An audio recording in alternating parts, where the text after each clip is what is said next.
Les damos la bienvenida a este espacio donde un poquito la idea es hablar acerca de tratamientos de adicciones, ¿sí? Y, digamos, hablar algunas cuestiones con respecto a la problemática de la droga y su tratamiento, ¿no? Básicamente, esta es la propuesta, hacer un enfoque general y después ir en base a las preguntas, profundizando en distintos elementos.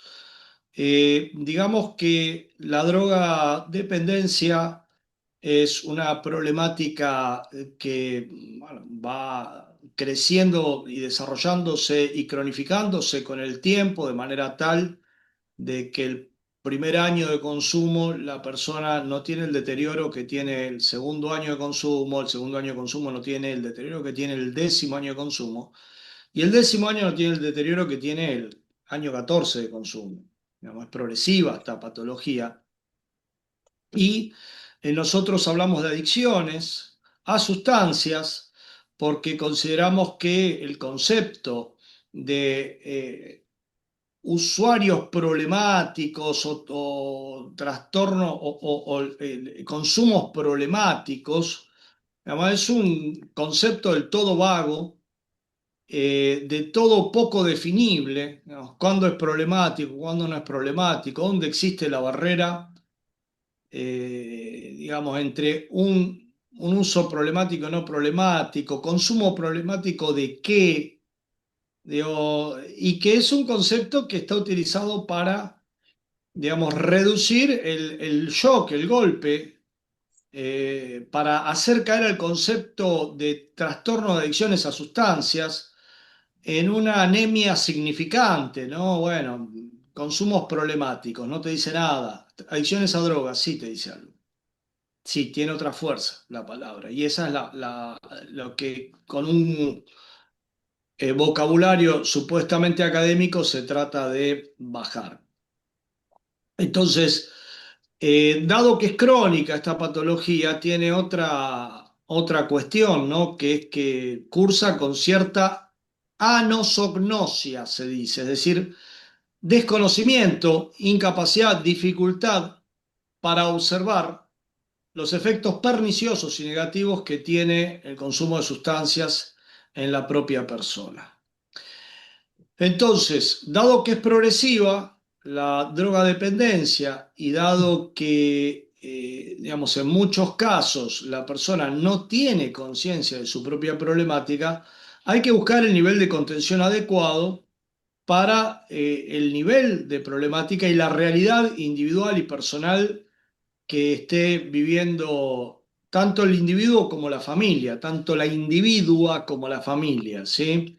Y hay diferentes niveles de contención. El ambulatorio, alguna terapia, algún grupo, el hospital de día jornada simple, hospital de día de 4 horas, el hospital de día jornada completa es un nivel superior, estamos hablando de niveles superiores de acuerdo a nivel de problemática cada vez más intenso.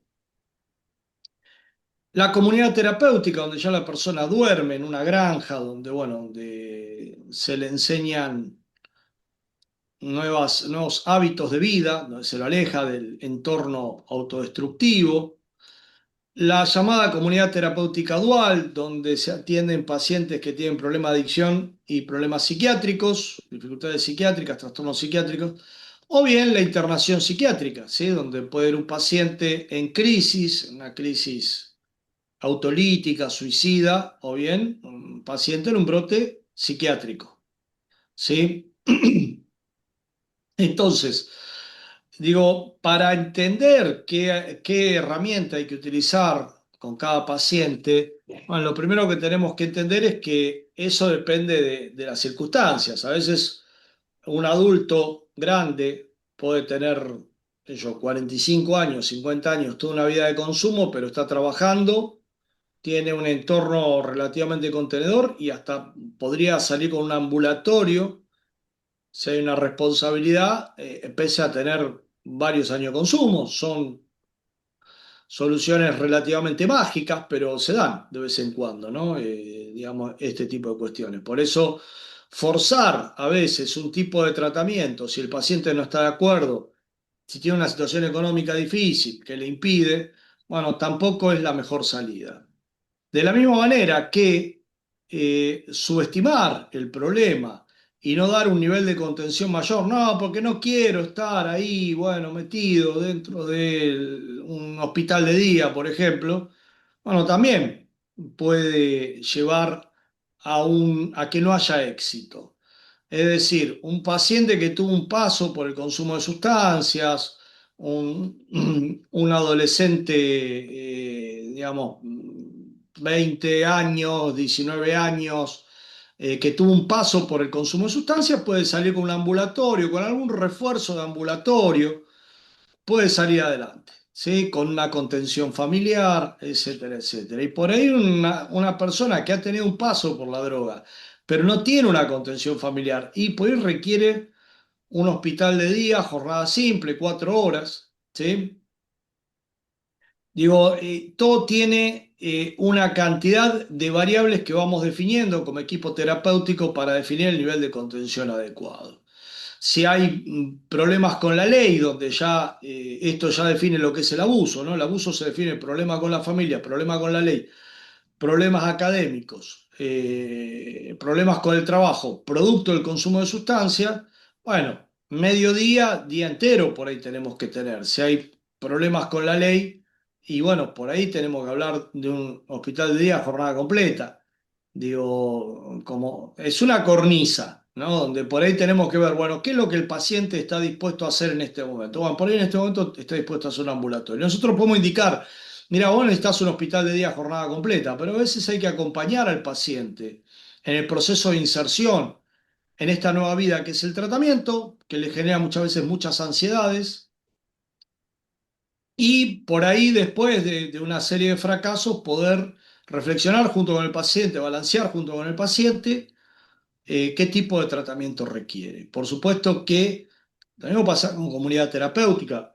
Uno puede estar con un hospital de día, pero el paciente viene recayendo, no tiene la contención, en la casa convive con alguna persona que consume y la comunidad terapéutica ahí, pero me tengo que internar. Bueno, pero gracias a la internación vas a poder recuperarte, ¿sí?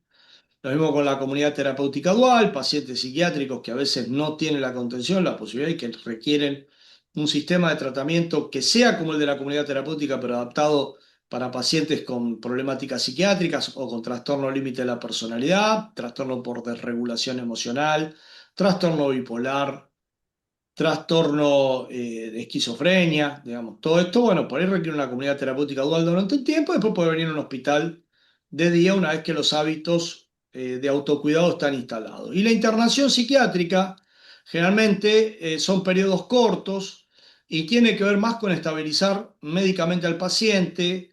No se trabajan ahí cuestiones que tengan que ver con la emocionalidad, con el entrenamiento en habilidades, con la profundización en el procesamiento emocional de traumas, sino que es estar un tiempo tranquilo, aislado de todo y sin exigencias y pudiendo restablecer el equilibrio, ¿no? Que es lo que buscamos para después poder integrar alguna de las otras herramientas, ¿sí?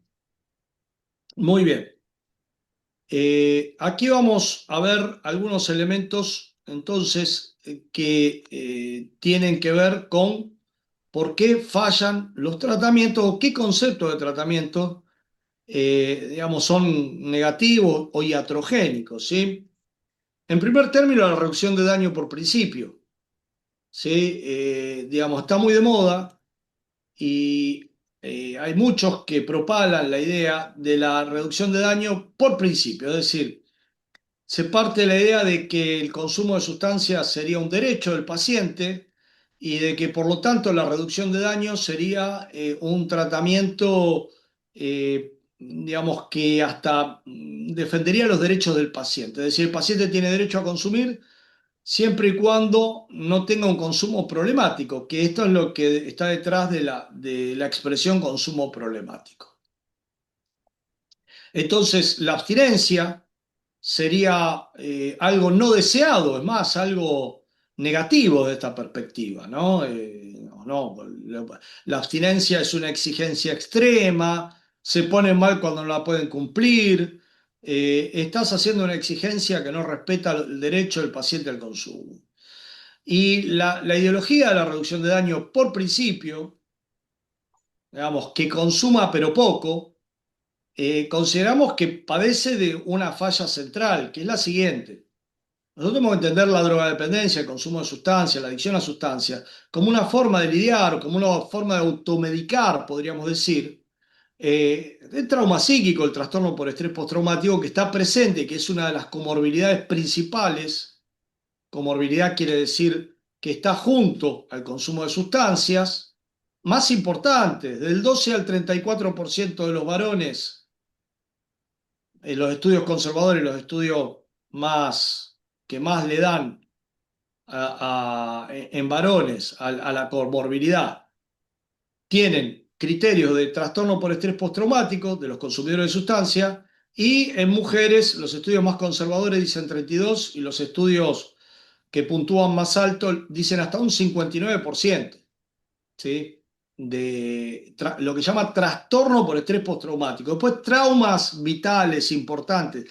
Sin llegar a esa categoría, bueno, tenemos de todos los colores. Entonces, si nosotros tenemos que procesar emocionalmente esos traumas para bajar la carga traumática del paciente, pensemos que hablar de reducción de daño y dejar que el paciente siga consumiendo nos impide poder procesar emocionalmente esas experiencias. ¿Qué vamos a hacer? Durante un tiempo lo vamos a tener al paciente en tratamiento, diciéndole que le estamos dando un tratamiento, y en realidad lo que estamos haciendo es teniéndolo durante un tiempo un poco más controlado, pero manteniendo una vía, es decir, ante los problemas me vado con consumo de sustancias. ¿Sí? Ante los traumas los tapo con droga. Es lo mismo que respetarle a una persona que tuviera una infección toda llena de pus en el brazo, bueno, diciéndole, bueno, te ponemos un poco de alcohol por arriba o de Pervinox o de algún antibiótico por arriba y te respetamos la infección. Digamos, no, eso no está bien porque la infección va a volver a salir si vos no la tratás bien, si no reducís a cero los niveles de infección y de bacterias que hay en el brazo, ¿sí? Lo más probable es que se le engangrene, ¿sí? Lo mismo pasa con la reducción de daño por principio, es decir, nosotros podemos aplicar la reducción de daño, claramente. Un paciente viene y nos dice, yo no quiero dejar de consumir, yo quiero seguir consumiendo, pero quiero regularme y no tiene estructura, no tiene familia, no tiene que lo acompañe, dale, vamos con esa. Pero nosotros vamos a decir, mirá, en Valorarte, en nuestra institución, lo que queremos es que vos tengas, digamos, cero consumo de sustancia, queremos llevarte a abstinencia. Y le vamos a explicar esto, porque si no, no podemos trabajar lo que es la elaboración del duelo, de los duelos que tenés inhibidos, que tapaste con droga, que congelaste con droga. No podemos trabajar con vos todo lo que tiene que ver con trauma psíquico. Hay unos protocolos para trabajarlo, pero a todas luces son bastante menos efectivos que cuando tenés una abstinencia total. Bien, vamos bien hasta ahí. Bueno, esto viene acompañado de otro de los problemas, ¿no? La baja de percepción de peligro acerca del consumo. Digamos, la baja de percepción de peligro es cuando le dicen, bueno, de vez en cuando no hay problema, bueno, el alcohol no hay problema, bueno, te podés juntar con gente que consume. No plantean cuando un miembro de la familia consume una cuestión, digamos, ahí para tener en cuenta. Bueno, estas bajas de percepción de riesgo terminan en una permisividad que después termina en que los tratamientos que se dicen de recuperación, bueno, termina teniendo la droga dentro o a la salida del hospital de día, se juntan los pacientes, dado que el tratamiento no da una indicación del tipo, mirá, si ustedes son pacientes nuevos, no pueden hablarse entre ustedes, en comunicación que no se hace por un autoritarismo ni nada por el estilo, sino porque van a hablar, se van a enroscar a la salida, van a terminar consumiendo. Y entonces no le dimos la indicación. ¿Lo pueden hacer los pacientes? Claro que lo pueden hacer. Lo pueden hacer más allá de que nosotros le digamos, porque nosotros no somos ¿Quién para prohibirle a nadie que se comunique con nadie? Simplemente le decimos, mira, si se comunican, lo que va a pasar es que van a recaer.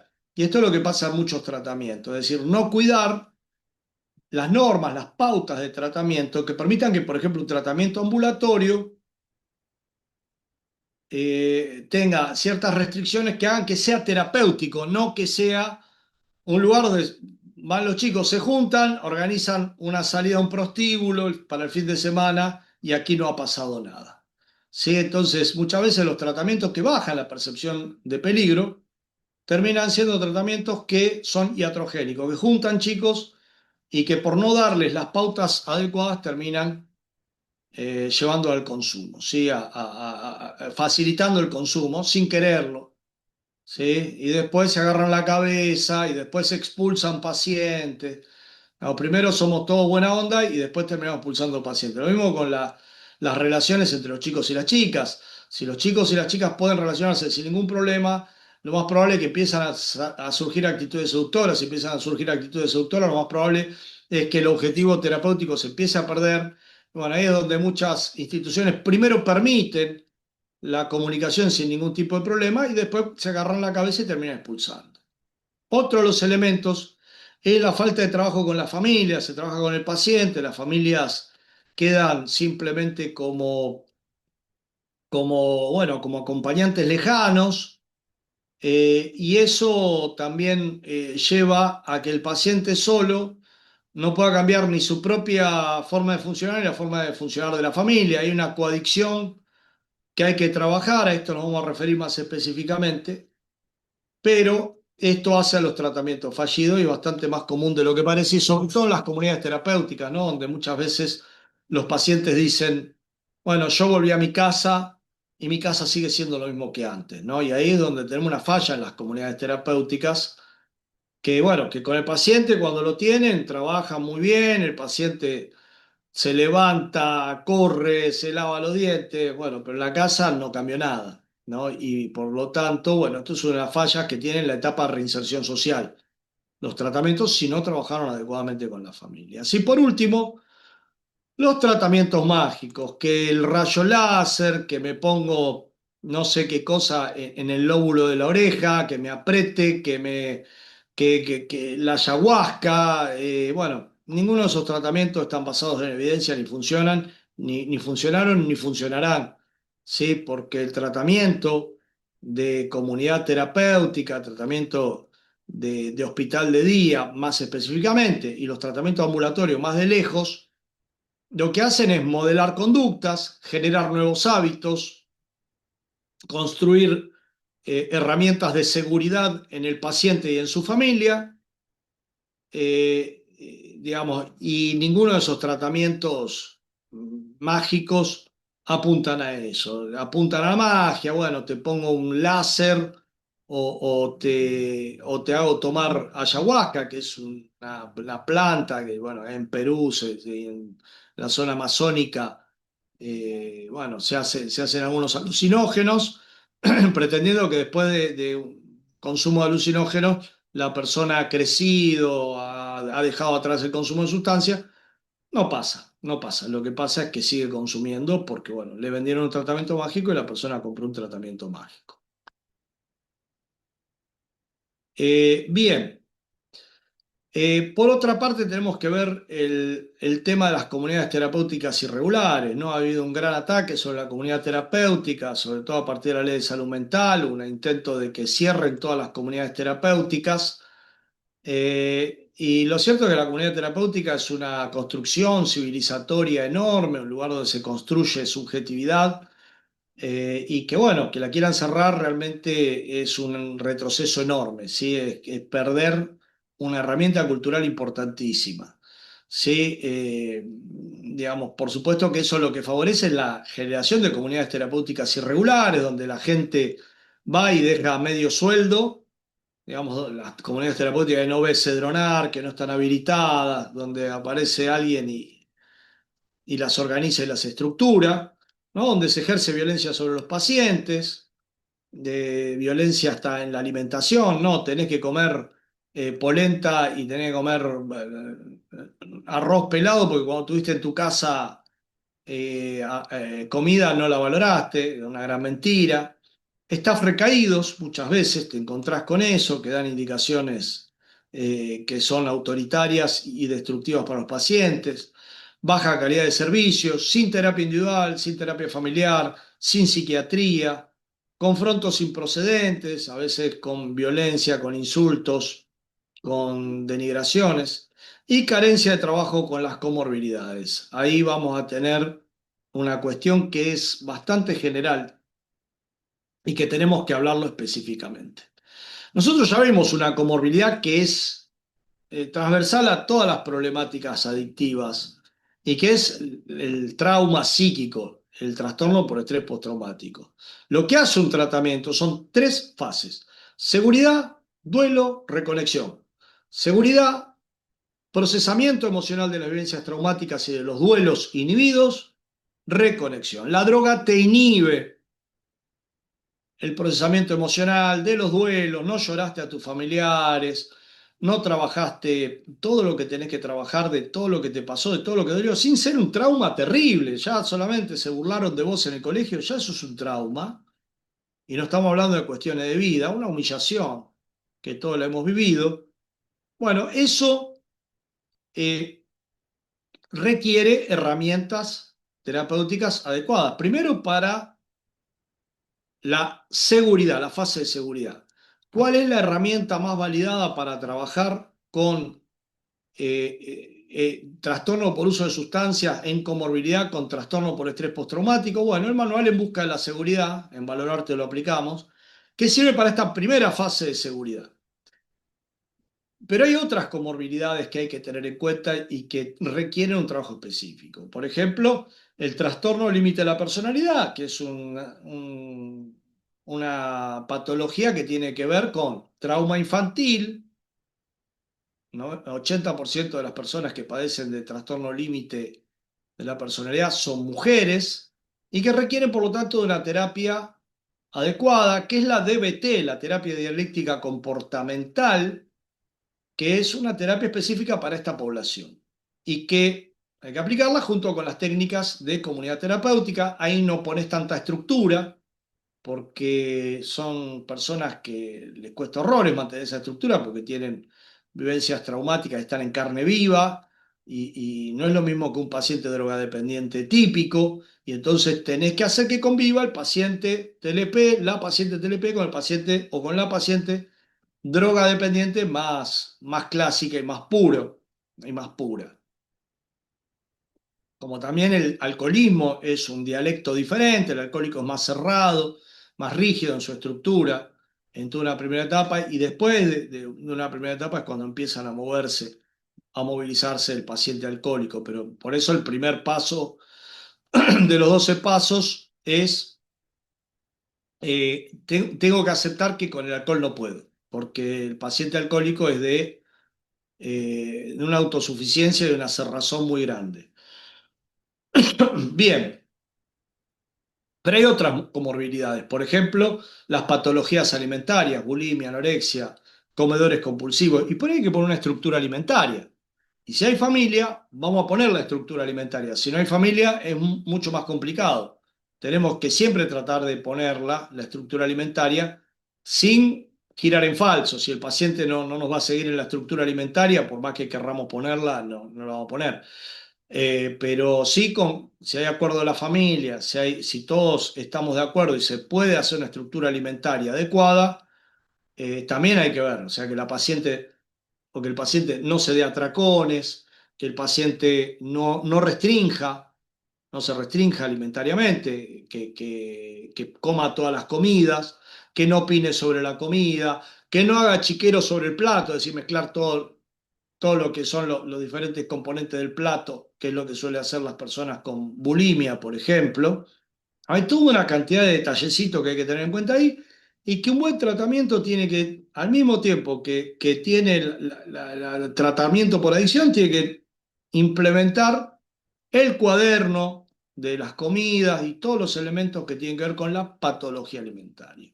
Con trastorno bipolar, lo que vamos a tener es que hay que evitar ahí, bueno, digamos, confundir, digamos, hay que tener un buen diagnóstico diferencial. El paciente con trastorno bipolar tiene que hacer un registro de emocionalidad, 5 para arriba o 5 para abajo, cómo está en cada día para poder ver cómo está el paciente, así como el paciente con TLP, con trastorno límite, tiene que hacer un registro bueno, de cuánta ira, cuánta angustia, cuánta vergüenza tiene, cuántos deseos autolíticos tiene. Digamos, y con los pacientes con trastorno bipolar se suele aplicar lo que es la terapia dialéctica comportamental. Y con los pacientes que tienen comorbilidad entre trastorno por uso de sustancias y esquizofrenia, por ejemplo, bueno, ahí lo que se reduce notoriamente es lo que se llama la emoción expresada. Lo que se necesita ahí es baja emoción expresada, ¿sí? Digamos, que es diferente el confronto, que el confronto a muchos chicos les hace bien y que generalmente te dicen, mira, a mí lo que más me sirvió fue la volada de pelo. En, Digo que hay que hacerla, por supuesto, cuando el paciente está del otro lado y cuando hay un acercamiento y cuando el paciente está cometiendo un error, que es parte del confronto, es parte de la comunidad terapéutica, no hay que hacerla fuera de foco y no hay que hacerla de manera irrespetuosa al paciente, sino siempre poniendo el bienestar del paciente por delante, ¿no?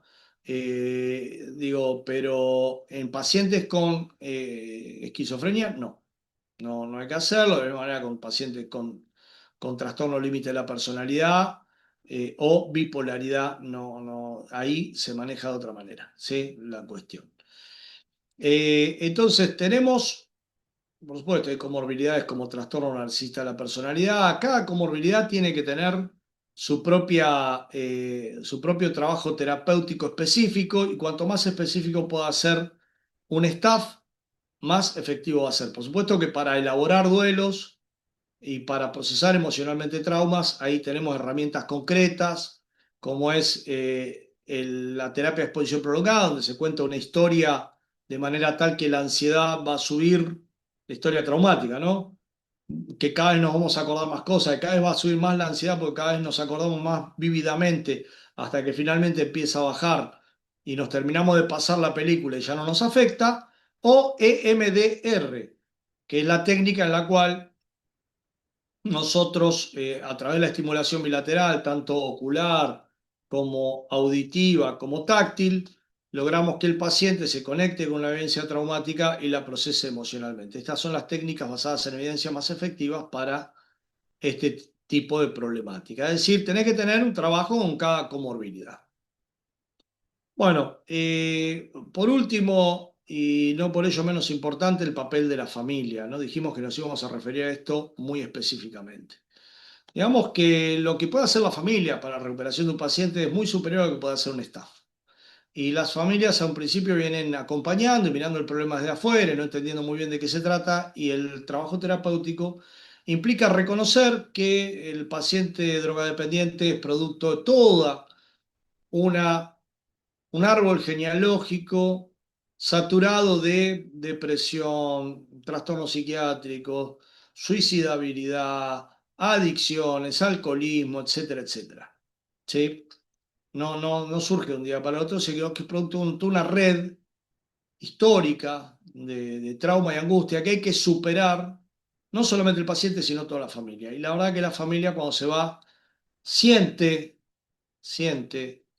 que ha podido lograr un montón de cosas personales a partir del tratamiento. Una mamá, por ejemplo, pudo alfabetizarse estando en tratamiento. Esto sucede.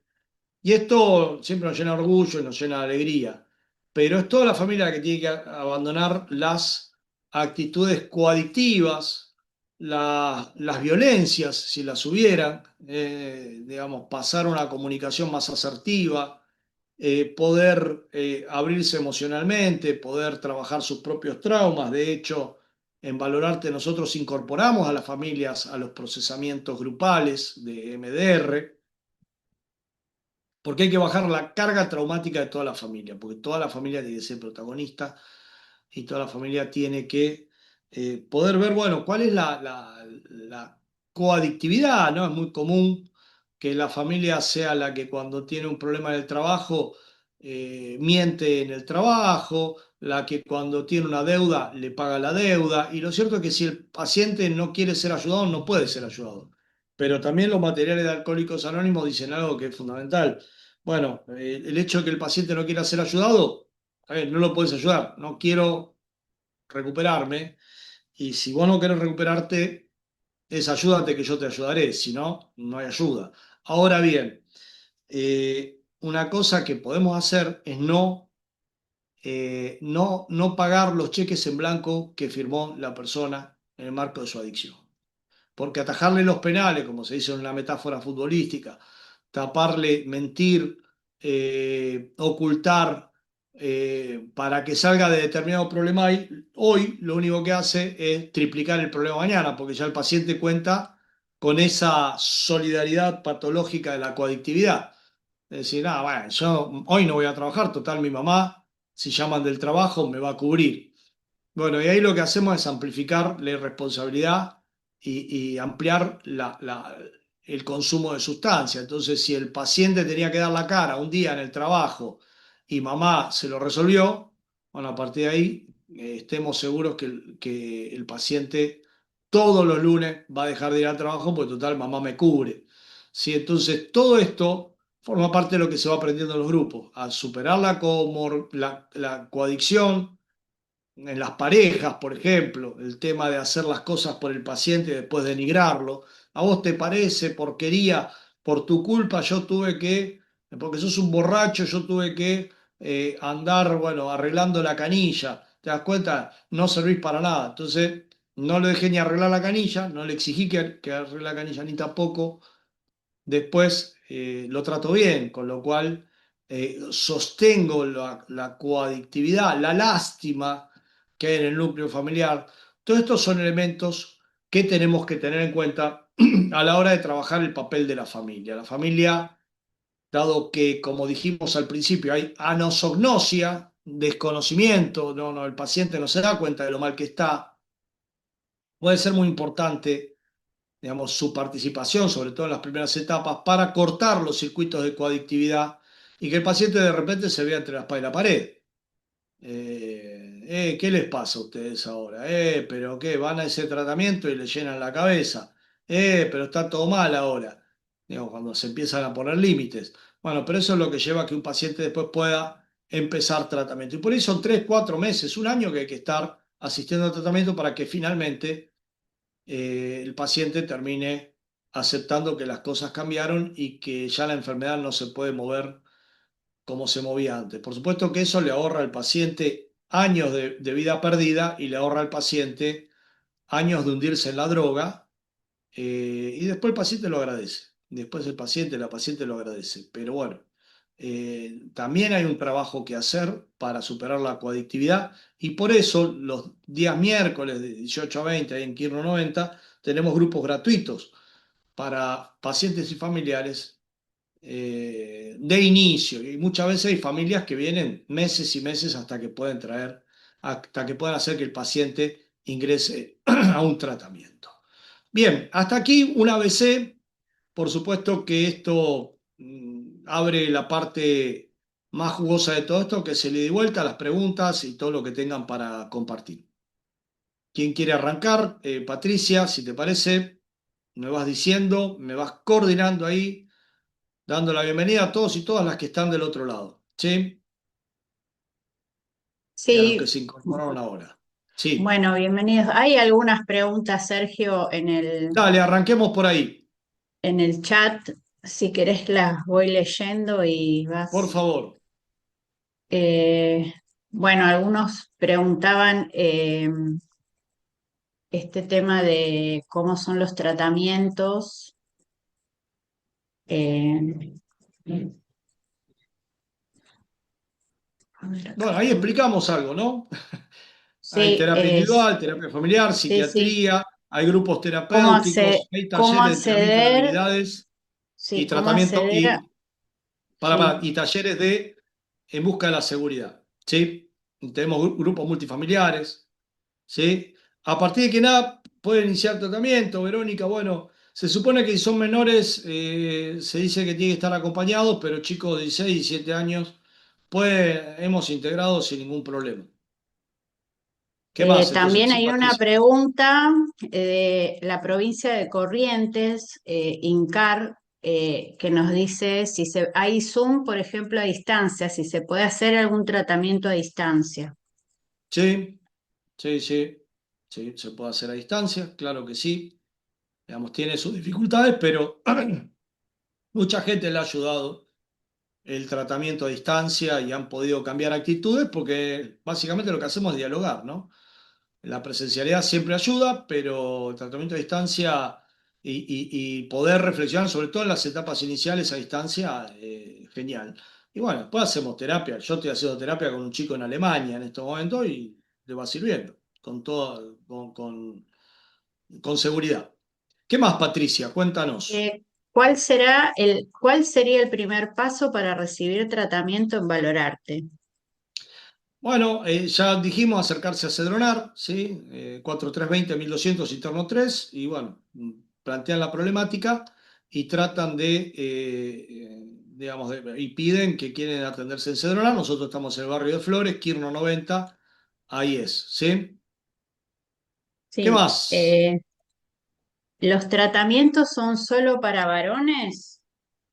No, no, hay tratamientos para varones, para mujeres, para personas transgénero y para todas las diversas expresiones de la sexualidad humana. Para grandes, para chicos, para abuelos, para abuelas, para todos. Y todas, y todes. Hay una pregunta si tratan adicciones al juego. Sí, sí, básicamente la adicción al juego tiene la misma base, ¿no? Digamos, hay algo que llama circuito de recompensa, ¿sí? Que es que cuando vos te drogas la primera vez, sentís algo lindo. Al tiempo lo querés volver a hacer, al tiempo lo querés volver a hacer, de manera tal de que ese circuito de recompensa se va activando cada vez más, hasta que hay lo que llama un secuestro motivacional, es decir, no te importa más nada que el consumo de sustancias. Y en la dependencia ya tu vida es el tiempo entre un consumo y otro. Ese secuestro motivacional tiene que ver también con la carencia de conciencia de la problemática en la que estás. Un paciente después de un año puede mirar una foto y decir, mirá lo mal que estaba ahí. En el momento no lo ve. Entonces, ¿por qué? Porque sus mecanismos cerebrales, el núcleo accumbens, que forma parte del circuito de recompensa, se activa cuando piensa en droga y lo único que ve la persona es droga, droga, droga, droga. Lo mismo pasa con el juego patológico. Fíjense que todas las publicidades de estas agencias de apuesta buscan el secuestro motivacional de la persona, que ya no te importe el deporte, sino que te importe apostar en el deporte. ¿Sí? Entonces, ¿qué es lo que hacen? Te dicen, bueno, viví tu pasión más intensamente, ¿sí? Apuestan, ahí lo que buscan es motivarte, porque claro, cuando vos apostaste en un partido y tenés otra intensidad de motivación, pero la motivación por el deporte ya se fue. Lo que te motiva es ese momento de adrenalina donde podés ganar y perder o perder porque apostaste, ¿sí? Otros sos más hinchas si apostás.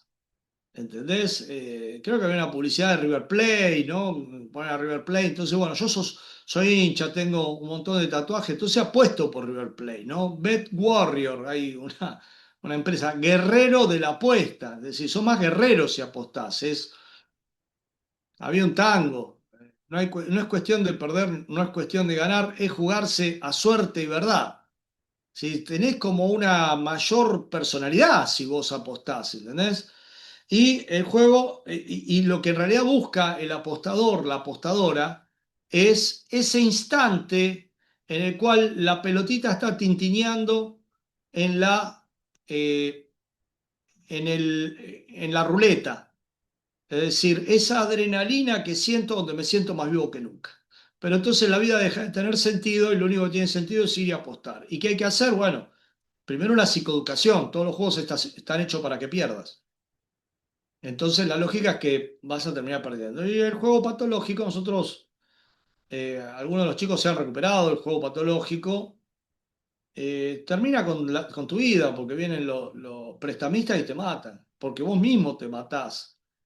Digamos, la típica, me pego una gran jugada, me juego la vida, listo, perdí, ahora me mato, ¿no? Plata o mierda, dicen los apostadores, y digamos, después de andar mal en sus vidas durante años, terminan así sus vidas. Entonces es muy complicado el juego patológico y cada vez más complicado debido a lo que es ahora las aplicaciones, los casinos, etcétera, etcétera, ¿no? Donde el juego, bueno, puede desde de chicos muy chiquitos ya están teniendo problemas de apuestas antes de tener problemas vitales, ¿no?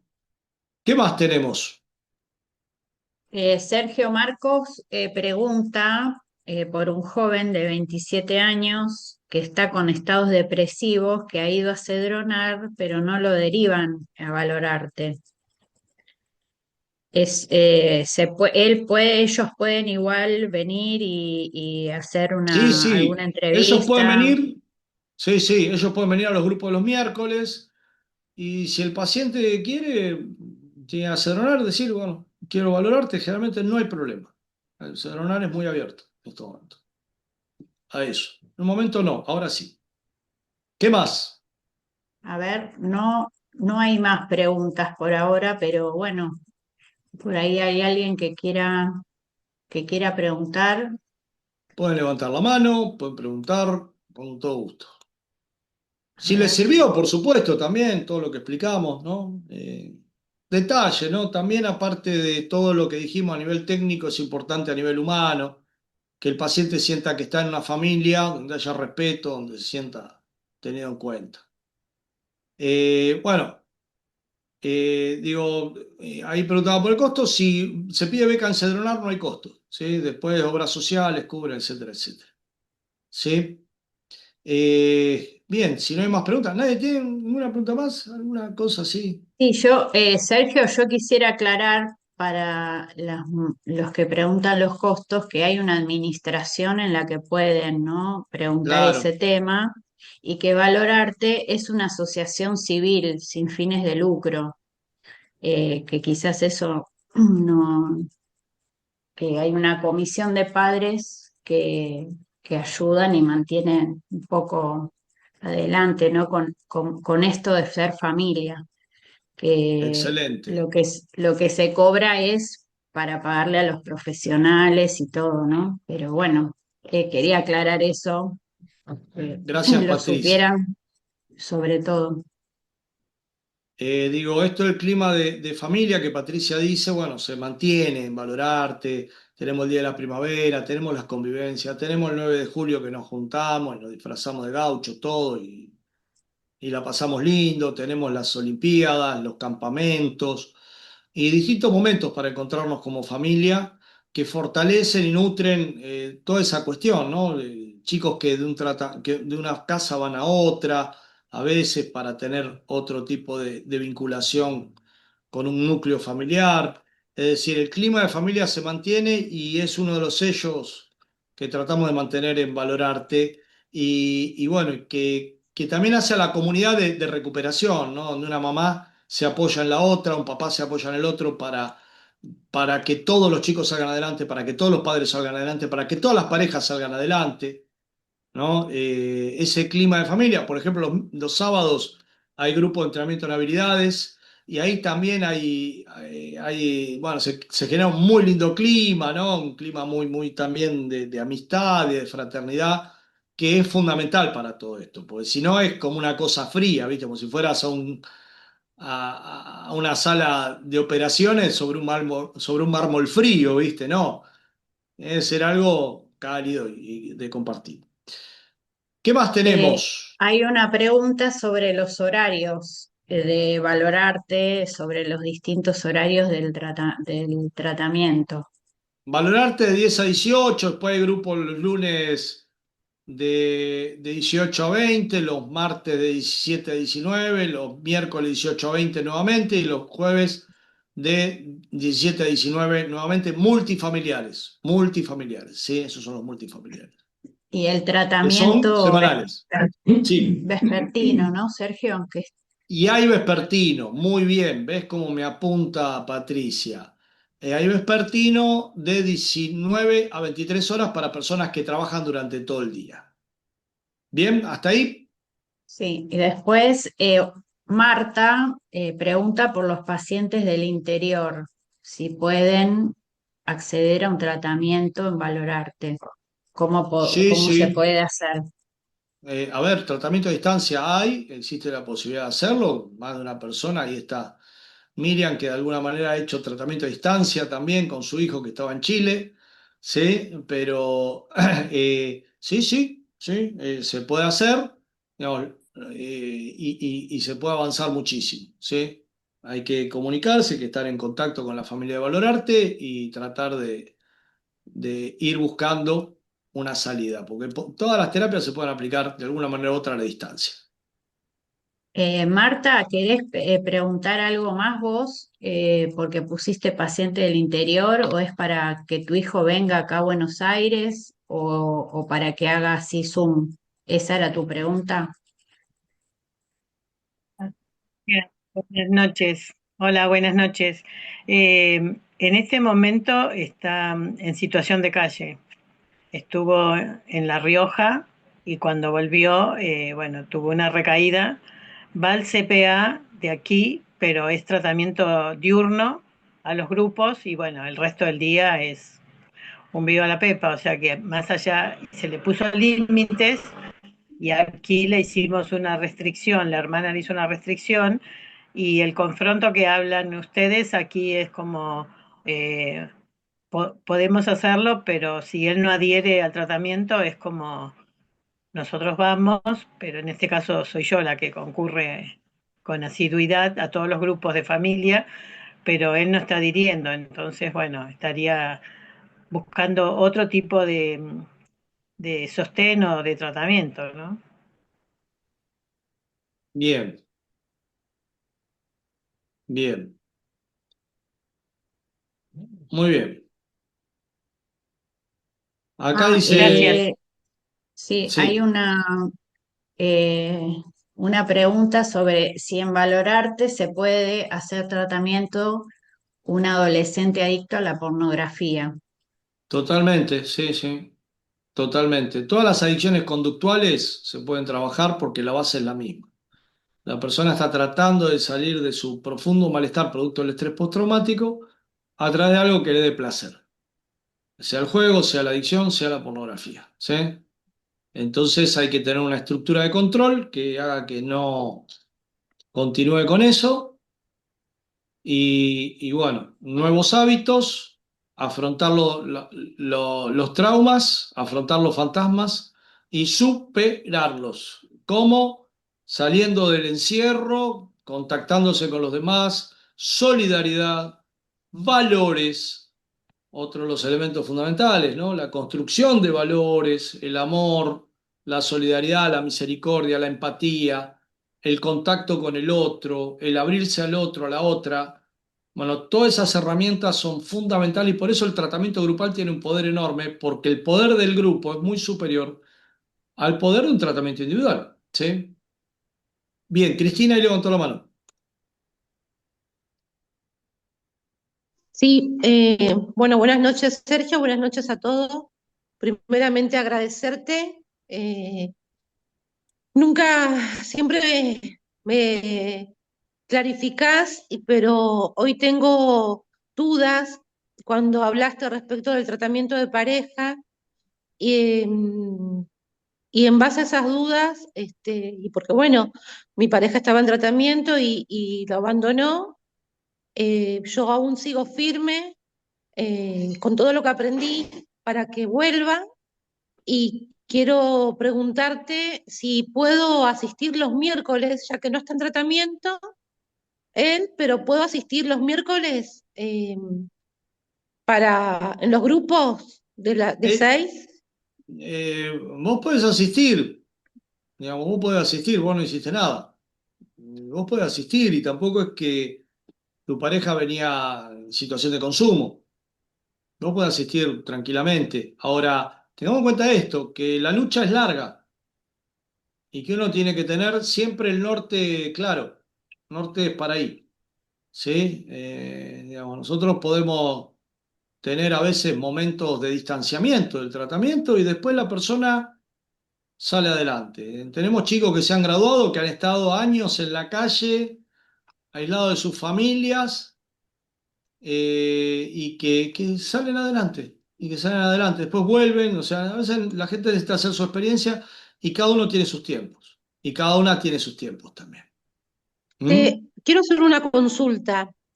Dijiste que también, o entendí mal, que también hay codependencia cuando hablaste del tratamiento en pareja, que por ejemplo entra en tratamiento y después la pareja le está diciendo, ah, pero vos hiciste esto, hiciste lo otro, o sea, apenas arranca, ¿eso también es codependencia?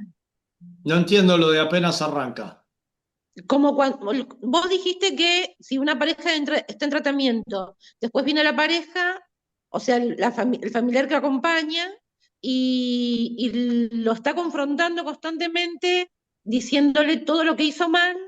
No, a eh, ver, eso puede ser un dialecto de lo que dije yo. Yo lo que dije es, digamos que el insulto y la falta de respeto. ¿Entendés? Que es muy común. Pero sos un borracho de porquería. ¿Entendés? O sea, resuelvo el problema, después le digo borracho de porquería. En lugar de pedirle que resuelva el problema. Digamos, vos estás yendo a otra cosa. Por ahí atosigar a una persona con límites, para los cuales no quiere y bueno, y termina desadhiriendo. Me parece que vos apuntabas un poquito más a eso. Pueden pasar Bien, todas las cosas. Sí, sí, sí. No, no. Digamos, si la perfecto, persona muchas deja de gracias. sentirse protagonista, puedes adherir. Bien, ¿qué más tenemos, mis estimados? Ya, digamos, hemos abordado un amplio abanico. No sé si quedaban en el camino. Patricia. Dice cuáles son los pasos a seguir para poder internar a mi hijo cuando un tratamiento de hospital de día hoy por hoy no da resultado.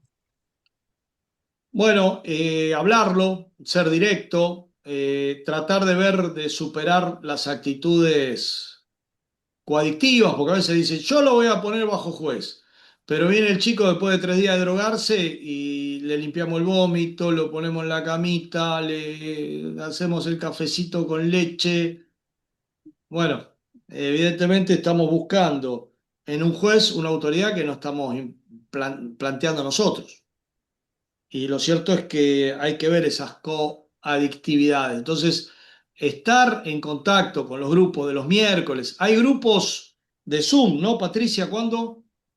Sí, son los martes, el grupo de Zoom de 20 a 22 horas.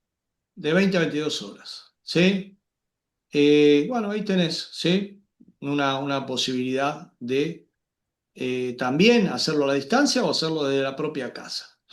Yo digo, para cerrar, me gustaría el testimonio, si está de acuerdo, Fernando Heredia, bueno, sos graduable, ¿qué significa recuperarse para, digo, para gente que por ahí le cuesta imaginar que su ser querido puede algún día estar recuperado? Digamos, ¿qué significa en tu vida recuperarte, Fernando? Y cómo, cuál es la diferencia? No sé, ¿cómo se ve la vida desde ese otro lado?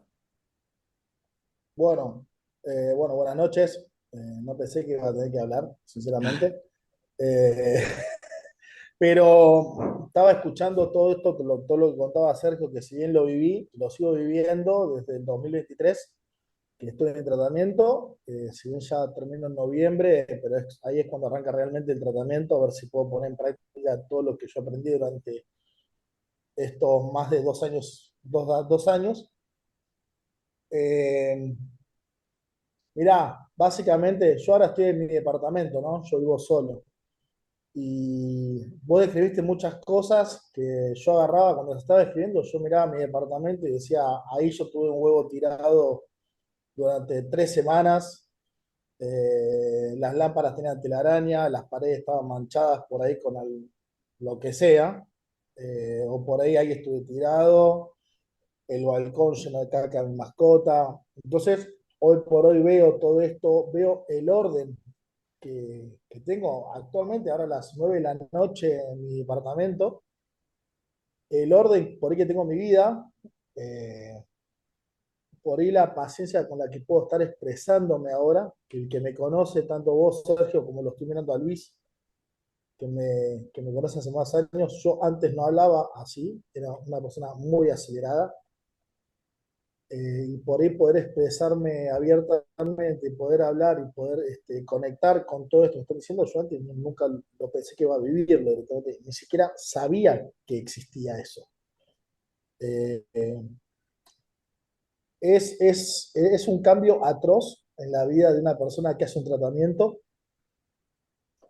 Yo es el único tratamiento que conozco, sinceramente, no conozco otro tipo de tratamiento, pero sí conozco una vida anterior y una vida posterior después de esto, ¿no?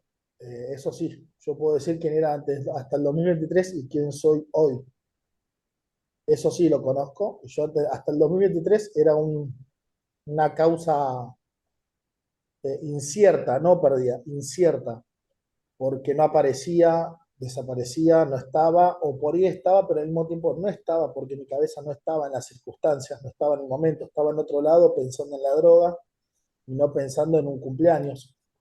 Eh, entonces, hoy por hoy, estar escuchando con atención, saber de lo que hablaron, entender, es producto gracias a un tratamiento, como dicen ustedes, como digo, o como decías vos, Sergio, afrontar esos miedos, afrontar ese dolor, no esquivarlo, porque es lo que hacen la mayoría de las personas, esquivar el problema o taparlo con un almohadón, no es la solución. Eh, Pero sí, es cuestión de mostrarse, primero mostrarse uno como es, que uno está partido, que uno está roto, que uno tiene una personalidad totalmente rota, no sabe quién es. Entonces, hoy por hoy se formó un carácter, se formó una personalidad nueva, o mismo se recuperó un carácter o se recuperó una personalidad. eh, o- Hoy por hoy uno es responsable. Antes era uno irresponsable y depende de la familia y al mismo tiempo egoísta con la familia, ¿no? Porque abusaba del don de la familia. Un abuso totalmente constante. Pero sí, es muy cierto. Mi familia estuvo prácticamente un año yendo los miércoles a valorarte antes de tomar las riendas para que yo arranque y yo nunca me di cuenta. Ellos dicen que me lo dijeron, yo no sabía. Yo, es el día de hoy que no me acuerdo que me hayan dicho que iban los miércoles a valorarte y es muy motivante, es muy movilizador hoy estar yo los miércoles recibiendo futuros pacientes y ver que esas personas arrancan el tratamiento y me agradecen las palabras que le dije para que puedan arrancar. Y la verdad que te llena saber que aprendiste del error, eh, o que aceptaste que estuviste equivocado, eh, que cuesta, es increíble lo que cuesta asumir un error, ¿no? Uno diría es fácil, pero es muy doloroso. No sé qué más puedo decir, Sergio, sinceramente. Te agradezco mucho. Me parece que es el mejor cierre porque uno habla desde un lugar. Yo soy un profesional que, bueno, que hace, ¿cuántos años hace que hicimos Valorarte? 28 años. 28 años, ya hace.